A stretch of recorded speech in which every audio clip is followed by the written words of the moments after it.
Hey everybody. Today, as you can see, I am working on the next project that I have.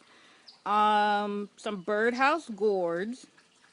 And today, I finally took those gourds that I had grew last year, and they dried over the winter, and I saved them.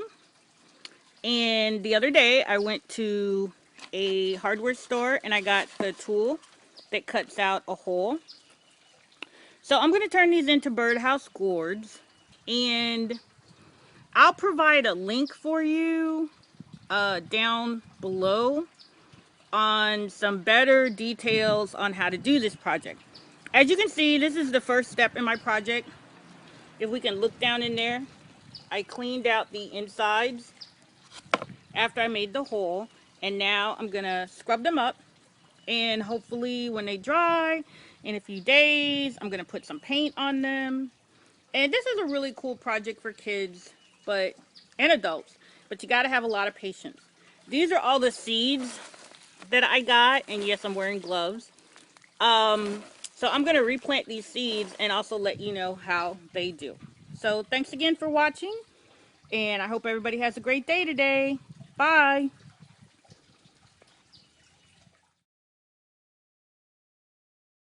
Okay, so just to give you an idea about gourd planting, I had a area in my backyard this year that is kind of fenced off. So I decided to just grow gourds in and around it to make things a little bit easier. Because the last time I grew gourds, they were all over the place. And I lost a lot of them because of, we just kept running them over with the lawnmower by accident. As you can see, all along the fence line, Elmo, shh, there's a line of gourds that I've planted. And let's see. Hey, Emily. And there's some more over here that are just starting to come up.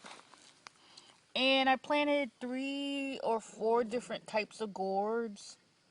Some are the birdhouse gourds, and as you can see, they're getting those extra leaves on them.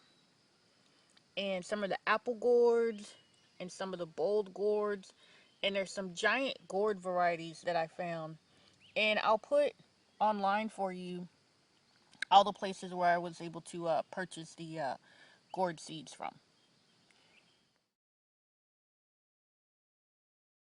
Once you've washed and dried and cleaned your gourds, then you want to paint them with a white primer paint. So that way, when you start adding your colors and designs, the colors will be really bright and vibrant. So on to the fun stuff. You washed and cleaned your gourds and let them dry. You painted them with a white primer paint. And most of the times the gourds do have a flat bottom base and they will stand up on their own. But I just use this bowl to kind of, help me as we go along. And remember, you have to have used your handy dandy drill. And I think I show you that in another part of the video. And then you can put your holes into your gourd. You drill your holes in there. And you can either do, like I did with this one, I'm going to let this one be a birdhouse, a bird feeder, because I thought it was a little too small for the birds. So I just cut a hole there, cut a hole there. I just kind of painted, and I have my little wire hanging on there, so that's cool. Um, let's see, is that going to sit up or roll away? Sorry, this table's a little leaning.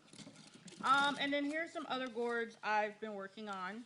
And you can keep your design simple or complex, whatever floats your boat, whatever makes you happy. But be sure, start with your primer, then put your colors on, and you probably want to spray it with an acrylic seal.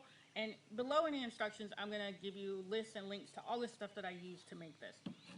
And then here's another one that I'm working on. I think it's bigger, so I'm going to use this. You can kind of tell the size difference.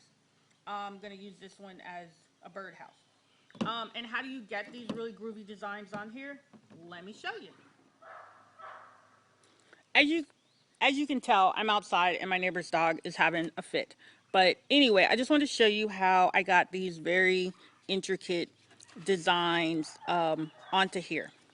Well, a nifty little trick, because I can't draw worth a gosh darn. I Xeroxed or printed some flowers patterns off of the internet, and I got some carbon paper, and they have this in the store. Carbon paper, remember that? They have this in a craft shop. So I basically just use a piece of painter's tape, because you want to kind of hold it in place, and tape the carbon paper to there.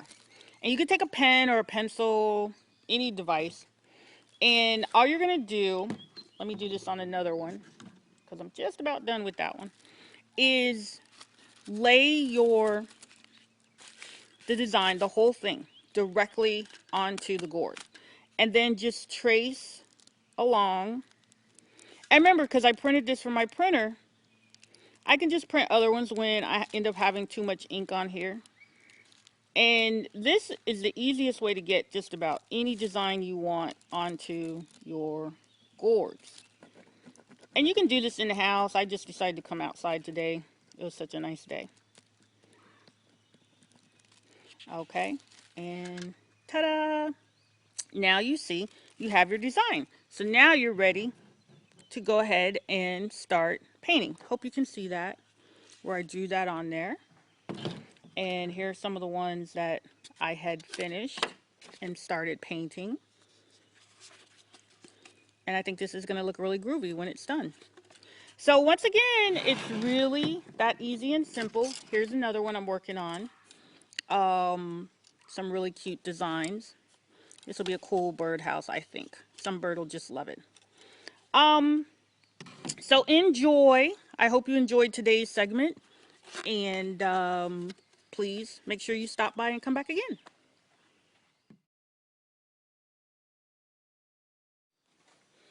And just to show you again how to get those nifty designs onto your birdhouse gourd, I am not the world's greatest artist. Don't even let me try to fool you on that one. But just download or print a image that you like onto your printer, just plain paper. And you need some carbon paper.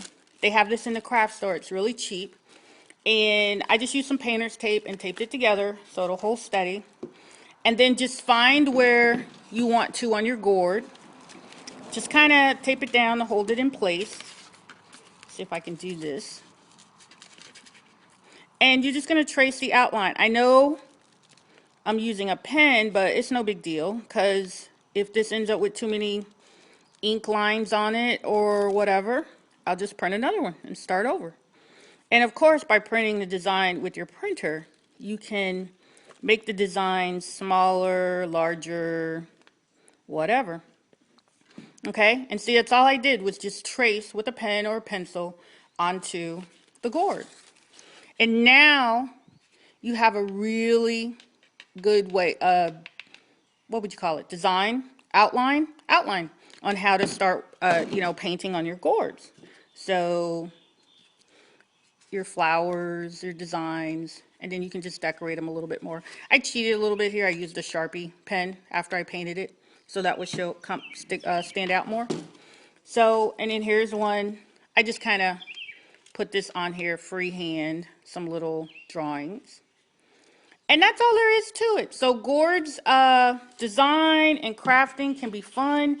You can make a gourd birdhouse. Move this big one out of the way. You can make a gourd birdhouse, or you can make a gourd feeder. And I'm sure there's a zillion other things you can do with your gourds. Once again, thanks for watching. Thanks for stopping by. And I hope you have a lovely arts and crafts project kind of day. Bye.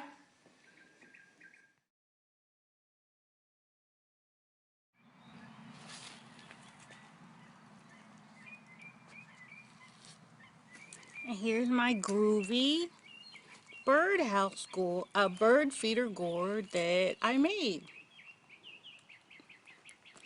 Overall, I think it came out really nice. And I grew the gourds myself. I bet the birds can't wait. Now I have to go buy some bird seed.